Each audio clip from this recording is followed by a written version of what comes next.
అనుగ్రహమును చూపుట కొరకు వారి హృదయములందే వసించుచు తేజోమయమైన జ్ఞాన దీపముచే అజ్ఞానం వలన పుట్టిన తపస్సును అజ్ఞాన అంధకారాన్ని నేను నశింపచేయుదును. ఎంత కరుణ చూడండి భగవంతుడు. మనం భగవంతుని మర్చిపోయి వచ్చాము, ఎన్ని జన్మలు ఎత్తుతున్నాం. అయినా ప్రతి ఒక్క జన్మలో భగవంతుడు పరమాత్మగా మన హృదయంలో మనతో పాటే ఉంటున్నారు. మనకు బుద్ధిని జ్ఞానాన్ని ఇస్తున్నాడు. దాన్ని మనం సద్వినియోగపరచుకోవాలన్నమాట. భగవంతుడు ఎంతో దయతో తన చేరగల బుద్ధి యోగాన్ని ఇస్తున్నారు. మనం దాన్ని సద్వినియోగపరచుకోవడం వల్ల మనం భగవంతుని పొందుతాం, శాశ్వతంగా ఆనందంగా ఉంటాము. ఆయన హృదయంలో మనకు పరమాత్మగా నిర్దేశం ఇస్తూ ఉన్నారు. జ్ఞాన దీపాన్ని ప్రకాశింపజేస్తున్నారు. ఆ విధంగా అజ్ఞానం వల్ల పుట్టిన తమస్సు అనే దాన్ని నశింపజేస్తున్నారు ఆయనే స్వయంగా. ప్రత్యేక అనుగ్రహం, ఇంత ప్రత్యేక అనుగ్రహం చూపిస్తున్నారు భగవంతుడు. ప్రతి ఒక్క జీవాత్మలో పరమాత్మగా ఉంటారు, అన్నిటికీ నిర్దేశం ఇస్తుంటారు. ఈవెన్ దొంగకు కూడా భగవంతుడు ఇది చేయొద్దు, తప్పు, నిన్ను అరెస్ట్ చేస్తారు, పోలీసులు పట్టుకొని జైల్లో వేస్తారు, నువ్వు శిక్షింపబడతావు అని అన్ని భయం పుట్టిస్తారు. భగవంతుడు లోపల చెప్తుండడం వల్లే కదండి వాళ్ళకి భయం వేసి వాళ్ళు ఇది తప్పు అని తెలిసే కదా వాళ్ళు అందరి ముందర చేయరు, ఏదో విధంగా తెలియకుండా చేద్దామని ప్రయత్నం చేస్తున్నారు.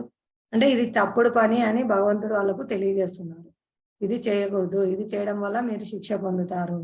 అదే విధంగా మనకు చెప్తున్నారు ఎలా జీవించాలి. ఇంద్రియ భోగం జీవిస్తే నువ్వు శిక్ష పొందుతావు, భగవత్ సేవలో నియుక్తం చేస్తే నీ ఇంద్రియాలను నువ్వు రక్షింపబడతావు అని ధ్యానం ఇస్తున్నారు. కానీ ఎవరైతే ఆ దొంగ విన్నా కూడా, అవును నేను ఈ తప్పు చేస్తే నేను శిక్షింపబడతాను కదా, నన్ను పోలీసులు పట్టుకెళ్తారు, జైల్లో వేస్తారు అని విన్నా కూడా దాన్ని తోసేసి, పరమాత్మ యొక్క సూచనను తోసేసి, నేను ఇది చెయ్యాలా అని మొండిపట్టు పడితే అప్పుడు భగవంతుడు సరే పోంగని కష్టాలు పడతావు, నువ్వు శిక్ష పడతావు, శిక్ష అనుభవిస్తావు, సరే ఈ టైంలో వెళ్ళు, ఈ టైంలో వెళ్తే అందరు నిద్రపోతుంటారు, ఇలా వెళ్ళు అలా వెళ్ళు అని ఆ నిర్దేశం కూడా ఇస్తారనమాట. ఎందుకు మొండి చేసి కాదు కూడదని చేస్తా ఉంటుంటే పరమాత్మ వద్దని చెప్పినా వినకుండా మొండి చేసే జీవాత్మలకు అనుమతి కూడా ఇస్తారు. సాక్షిభూతంగా వారి యొక్క పాపాలకు పుణ్యాలకు అన్నిటి వాళ్ళ కర్మలకు సాక్షిభూతంగా ఉంటారు, అనుమతి ఇస్తారనమాట. ఎందుకు వాళ్ళ యొక్క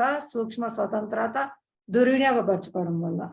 భగవంతుడు ఇచ్చిన సూచన ఏంటి, వద్దు, ఇది చేయకూడదు, తప్పు, దీనివల్ల నువ్వు శిక్ష అనుభవిస్తావు, అరెస్ట్ చేస్తారు, నువ్వు చాలా తీవ్రంగా కఠినంగా శిక్షింపబడతావు అని భగవంతుడు ఇచ్చిన సూచనను మనం పట్టించుకోకుండా ఎవరైతే తోసిపుస్తారో వాళ్ళు వాళ్ళ యొక్క చేసిన పనులకు తప్పకుండా శిక్షలు అనుభవించాల్సి వస్తుంది.